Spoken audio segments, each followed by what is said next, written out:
Alright guys, for those that have missed out on all of my other videos, 5-minute update I promise. We have now officially finished wave 1 and officially finished wave 2 with our count that goes like this for Elliot Wave. 1, 2, 3, 4, 5, then we have 7 coming down here. We have A, B, and we have C. You guys see this?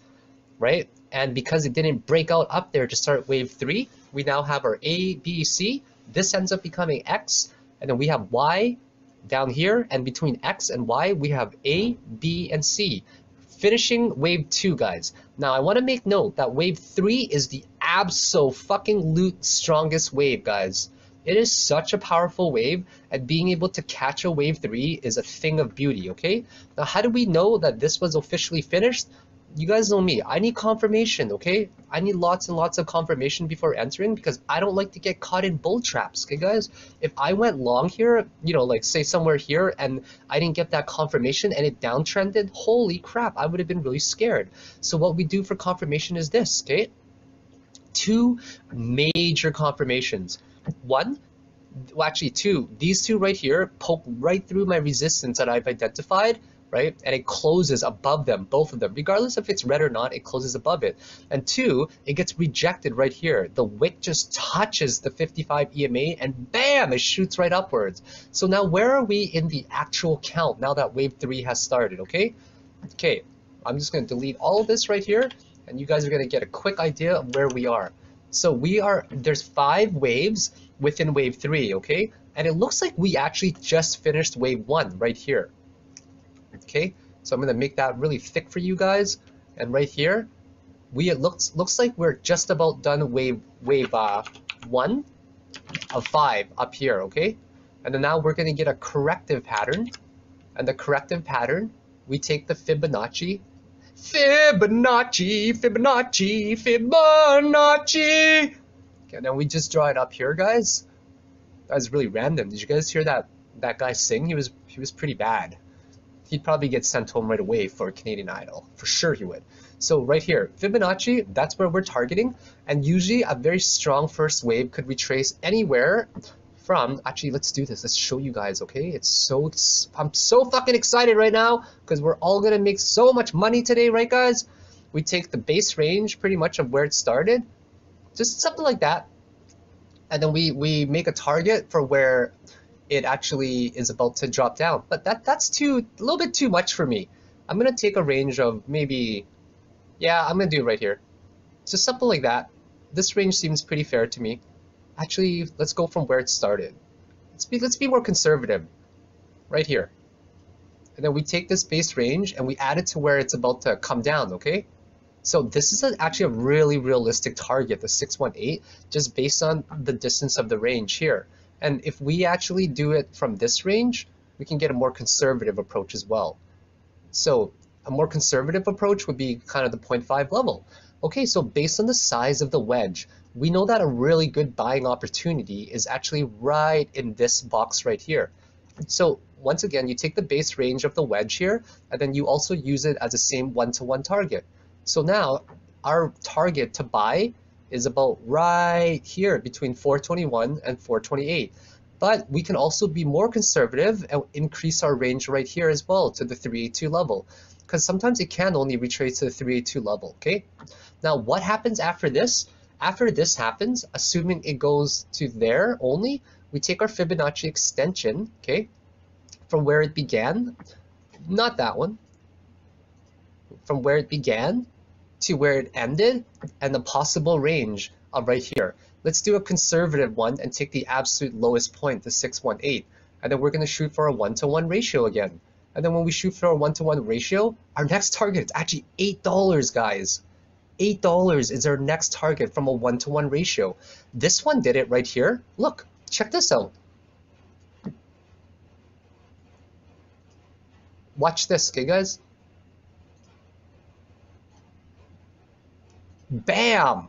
This one hit a 1-to-1 target ratio. Do you guys see this right here? Hit the 1-to-1 target ratio, and then the next one was almost 618.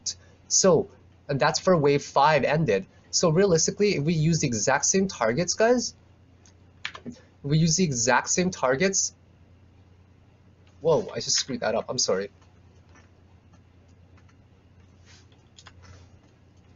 go back to like a 15-minute chart here. I'm trying to be as quick as I possibly can because I don't want to make these videos really long. So let's say we go to the conservative one down here on the end. So our first target based on history and what it has taught us is that this is actually our first target right here of 481, okay? Isn't that crazy? 481 is our first target, guys, okay? And then our second target, so wave 3 will end up right over here, okay?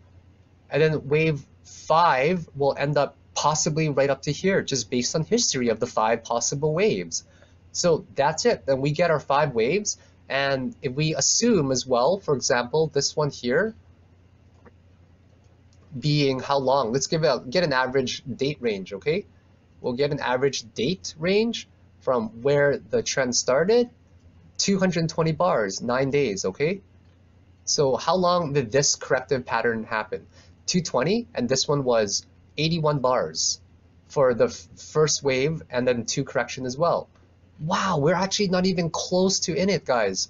This one had so much strength going up there that it looks like we're only on wave 1. Actually, this is what it looks like. Wave 1 of 5, okay? Because this one had 5 waves inside of wave 1. So this one could actually just only be wave 1 of the first wave of 1, okay? And then there's 5 total waves. So let's assume that this is still the absolute first wave of wave 1 going up, okay? Then our first target, just for that actually, guys, where wave 1 will officially finish is literally like right up there. That's crazy thinking about targets like that, right? Am I making sense to you guys? Okay, when wave 1 officially finishes, we could get a target of anywhere between right here, 483, or sorry, when wave 3 finishes, and then when wave 5 finishes, we can get up to 522, right? And that'll actually be the official first wave, and then the major correction will happen, and then we'll get even more waves. And then once all of the first wave finishes, and then we get a second correction as well, then we'll get a really idea of the entire wave of wave 3 and wave 5. I know that might sound really confusing, so just rewind the video and watch it a few times and listen again. But right now, there's no doubt in my mind at all, guys, that this correction is going to happen based on the count for here, right? I mean, another variation, if I'm wrong, is this right here. So if I'm wrong right there with that wave 1 starting here, then what it'll actually be is wave 5 like this. This is 1. I'm just going to draw on the outside so we don't get confused. 4, and then 5, and then we start the correction. So still, we can take the best possible case of up here, ending right here about, and also up here. But either way, this green box between about $4.20 and $4.26 is a really good buy zone. So once again, I'm going to say it really, really quickly, all right? Right here, in this wave 1 going up, notice we have 5 waves, right? 5 waves going up right there. Make sense? Okay? So if that had 5 waves within wave 1, then that will strongly imply that all of this right here, I'm going to delete all of it so you guys see, is also wave 1 of 1 still, okay? Just based on the magnitude of it. That's how we'll think about it. So that's a pretty cool indication of how much strength this can have.